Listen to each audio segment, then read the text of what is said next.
Wolfland সবসময় চেষ্টা করতেছে আপনারা যাতে শিক্ষিত হতে না পারেন। তার কথা হচ্ছে বুয়ার বাচ্চা বুয়া হবে, সে কেন MIT-তে পড়তে যাবে, তার তো গায়ে লাগে ওটা, এটা সে হতে দিবে না। এই জন্য সে করতেছে কি, আমাদের শিক্ষা ব্যবস্থাকে যত দ্রুত সম্ভব ধ্বংস করার চেষ্টা করতেছে। বেসিক যে জিনিসগুলো আমাদের জানা দরকার, এগুলো কি আমাদের শিক্ষা ব্যবস্থায় আছে? কিভাবে ব্যাংক অ্যাকাউন্ট খুলতে হয় আপনি জানেন, ওই জায়গায় কিভাবে বেসিক ব্যাংকিং করতে হয় এটা শেখানো হয়।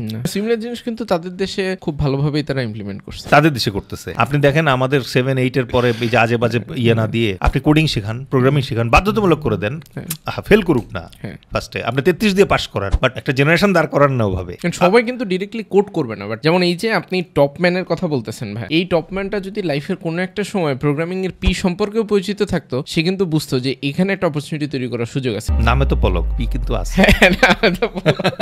বিষয় হইতেছে ভাই, মানে অ্যাটলিস্ট কোনো একটা ক্লু আপনার লাইফে থাকতে হয়। আদারওয়াইজ আপনাকে ধরেন আমি একটা জিনিস নিয়ে বলা শুরু করলাম, যতই বুঝাই, আপনি আপনার লাইফে যদি ওই এক্সপিরিয়েন্সের সামান্য পরিমাণও কখনো না করেন, আপনি ভাববেন যে এটা দিয়ে মনে হয় কিছু হয় না, এটা কাজ করে না।